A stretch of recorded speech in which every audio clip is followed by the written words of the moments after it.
morning, Transpac race fans. This is Dobbs Davis with Seahorse Magazine, here to give you the 27 July daily analysis from the 48th Transpac, LA to Honolulu. We open with our tracker, and this is our big scale tracker with a 6-hour delay.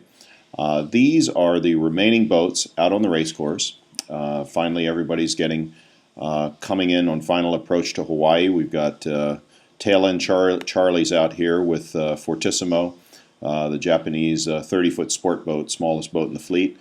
But they're not moving as fast as the big boats, of course, but they are moving, and they're moving in the right direction, so that's all good. The tracker has them 600 miles out, so subtract 6 hours at 6 knots, and they're still a couple of days away. But you never know. Maybe they'll pick up speed and be able to close that distance quickly. Pipe Dream also down here. They took that southerly route, which didn't work out for a lot of boats, and so at 9 knots though, they've got good pressure, so they should be in probably by Tuesday morning or so. We'll see how that goes. Because of the 6-hour delay, this isn't entirely accurate. These boats in here are within the 100-mile zone. We'll see that in a moment. And just outside that zone into the live tracker are this group here. This group down here are all in, actually in, if not finished, then in the 100-mile radius. So we'll go to that now. 100-mile live tracker shows quite a few boats coming on final approach. Santa Cruz 70, Buenos Aires, Holua, and then the double-handed J125 Resolute, and Maverick, another sled, just 79 miles out. They're moving along 11 knots. Resolute moving along close to 10, and Holua at 12 knots. So reasonably good wind out there for their final approach in. Coming in on the low road is, I believe, one of our last, we've got one more Division 8 boat out there. They've been coming in through the last couple of days, but 7.6 knots, they're making their final approach.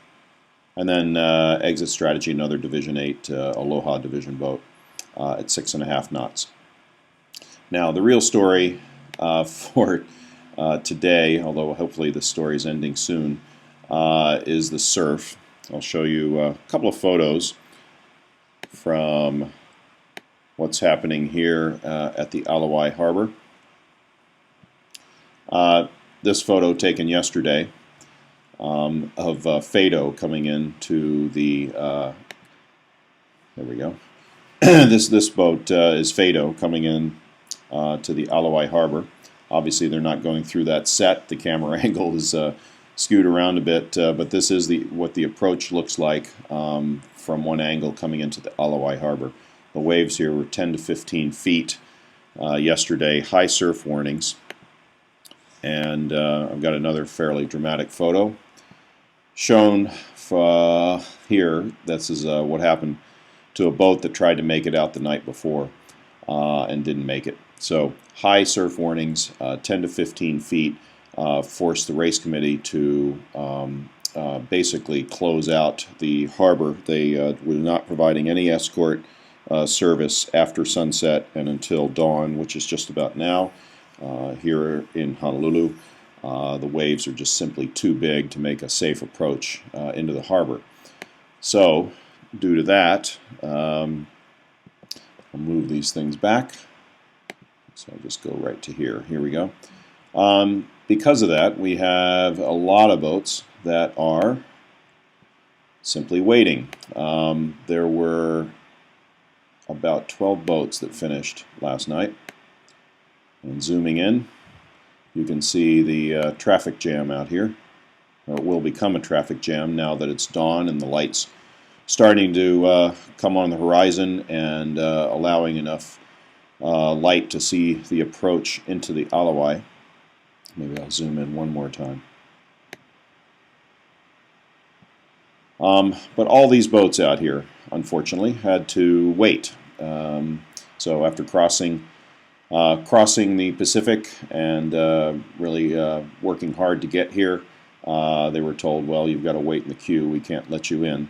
But as you've seen from those photos, I think it's for good reason. It's certainly prudent not to have any disasters occur. There are other harbors, such as over here, where Fado went in. But it turns out that the approach into this harbor through the reef is even narrower than the one through the Alawai. So just about now, these boats will start queuing up to come in. And amongst these boats are some division leaders, or we think so on the tracker. I'll go over that in a moment. But OEX has a crown over them. I'm frankly surprised by that. I thought it would be Grand Illusion. And then Hamashi. Hamashi overtook Resolute for the lead in Division 4. I wanted to just share with you one Facebook post from them that I thought was pretty telling. We're about 110, this was posted 12 hours yesterday. We're about 110 miles from the finish, loping along in the hot sun and 11 knots of wind. The boat is going to be a candidate for the Toxic Waste Superfund. It's like a steam bath with the addition of eau to rotten shoes and clothing. We spent most of our time on deck except sleeping. Last night ended a run of 3 days of awesome sailing and 18-24 knots of wind, with boats surfing down waves at 21 plus and squalls up to 30 knots. We pushed hard nonstop and gained on all our competition during the stretch, putting us in the lead of our class. Finish estimate is 8 a.m. Monday PDT. Looking forward to real food and Mai Tais. Well, they outperformed. They got in here earlier than 8 a.m. And we congratulate them on a job well done. On these scores, there's this is really the official notice board. Sometimes the tracker is not getting accurate information. I've seen a variety of different results posted. I think that's just from some inaccuracies in the data that's being provided by the trackers. But this is really the notice board is on the yacht scoring website.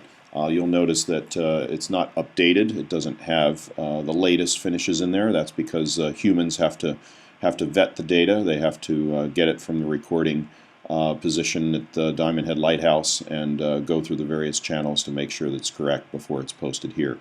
So this will repopulate today, and we'll get standings. However, at the position reports provided this morning from the race committee, these, by the way, are all the finishers in the last 24 hours, quite a few, as you can see. But they have here some predicted or provisional results, giving overall standings in ORR scoring. So Celerity still remains on top.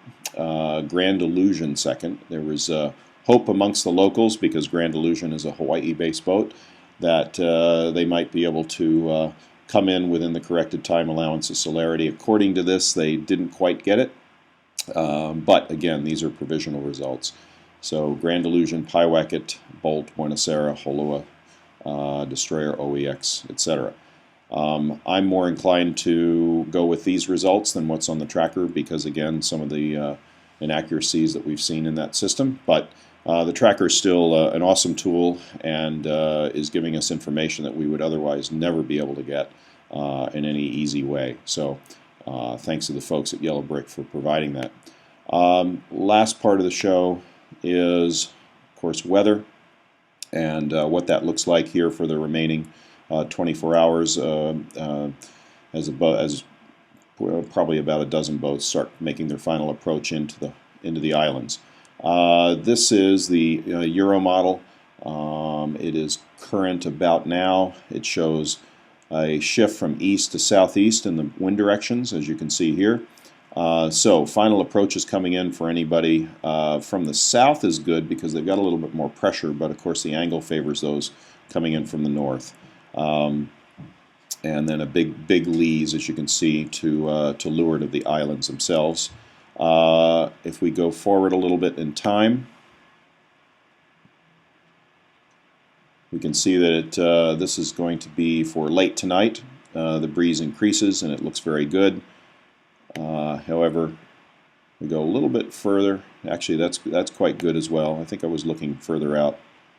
No, that's all good. I thought I saw something in the progs with with a lighter forecast, but no, it all looks pretty good coming in here, pressuring up against the islands.